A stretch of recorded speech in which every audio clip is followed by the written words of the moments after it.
a lot of the good work. I mean, again, like, man,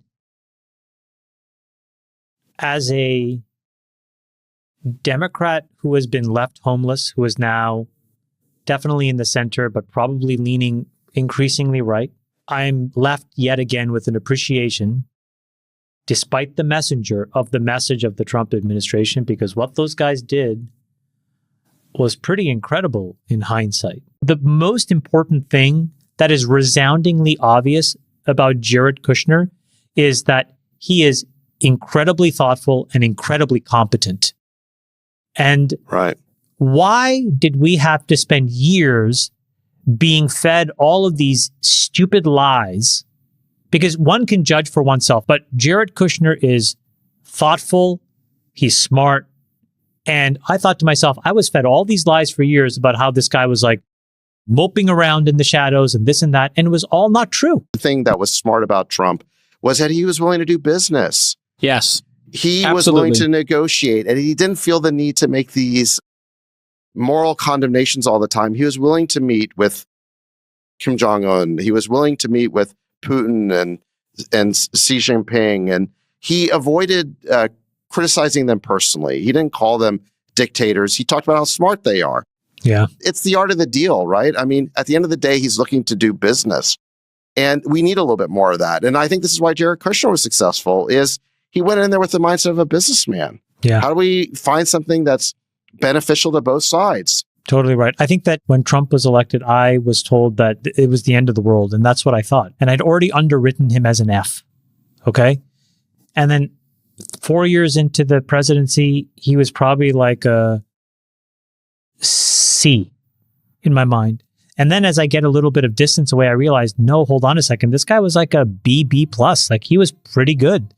All right, guys. So with all the things going on in the world, you do have some reasonable people taking a step back and evaluating their political decisions, who they voted for, why they voted for them, and what is the difference under the person they voted for versus the last guy, right? Now, the person that's in office now, Joe Biden, what has been the result of having Joe Biden in office? Okay, we've had massive inflation, crime is out of control, our borders are not closed, okay? We have an invasion at the border, we're being invaded, okay, from all over the world.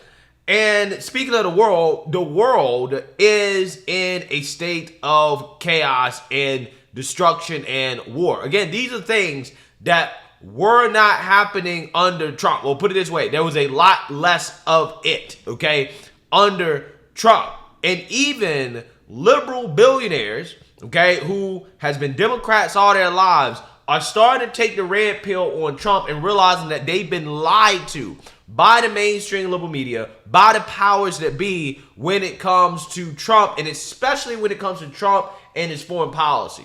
And today we got to talk about this billionaire by the name of Chamath. I can't pronounce his last name, so I'm not even going to try to pronounce it. But Chamath is a liberal billionaire who is a liberal. Okay, I'm not necessarily sure if I would call him a leftist, but he's definitely a liberal. He's a Democrat, and he does not like Trump. However, again, given what is currently going on in the world with multiple conflicts, he's now realizing that we've been lied to about Trump, especially when it comes to foreign policy. And it's pretty fascinating to see the guy take the red pill and to admit that, you know what, maybe, just maybe, Trump was right. Okay, I'm just saying, it's pretty interesting stuff, and it's very satisfying to watch. So without further ado, let's get into it. The good work. I mean, again, like, man, as a Democrat who has been left homeless, who is now definitely in the center, but probably leaning increasingly right, I'm left yet again with an appreciation, despite the message of the Trump administration, because what those guys did was pretty incredible in hindsight. These Abraham Accords, the accords with Israel and the GCC, the almost accord between Israel and Saudi, to really be able to like find a long-lasting peace is just a real example for the world. And those guys did a lot of really good work. And it's a miracle, actually, when you look at it. What they did, despite the fact, listen, I'm no fan of Trump, and I am too homeless. But this is where, as a can I political say party, this? But if you want to objectively look at what they did, it was good work. It was great work. It was. It was great work. It was amazing. It was amazing. What Trump did from a foreign policy perspective was amazing. Okay? When you look at what he did with North Korea, it was amazing. What he did in the Middle East was amazing. The fact that we did not have any major kind of brush-ups with Russia, it was amazing. Okay? This man bucked the neoliberal, neocon establishment when it comes to foreign policy, and he bought peace. See, this is why when people like Nikki Haley and the Dan Crenshaws of the world come out here and they always want to attack people like Vivek, who I think is similar to Trump in regards to the way that he would conduct his foreign policy as well. When they attack Vivek for, you don't know anything about foreign policy, you're not qualified. These are the same criticisms they leveled at Trump. When the reality is that what people are waking up to is the fact that U.S. foreign policy does not have anything to do with keeping peace around the world. It has everything to do with causing as much chaos as possible so that defense contractors and politicians continue to get paid and to accumulate power. That's what it's about. And also to gather resources as well too, right? So it's also about all those things. But it's never been about actually maintaining peace. Actually, the less peace, the better, right? The better for, again, the defense contractors, the money interests, the politicians. And that's why whether it was Bush, Obama, whoever, right? We always found ourselves in these wars because these people went along with what the establishment wanted from a foreign policy perspective. Again, you got Biden now. It's not a coincidence.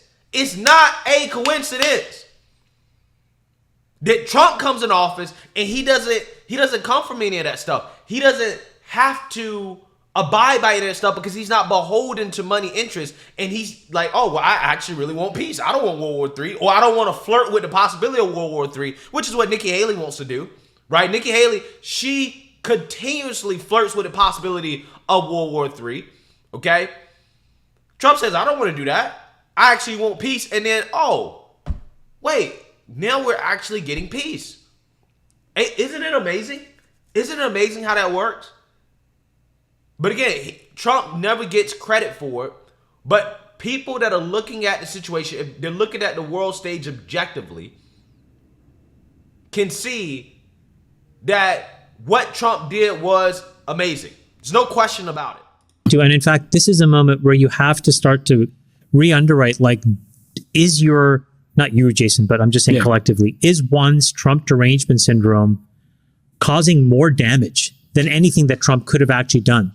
And I think the answer is yes, because like it's now causing us to not see that good work and then embrace and extend it. So much of the work that happened in that administration turns out to have been right.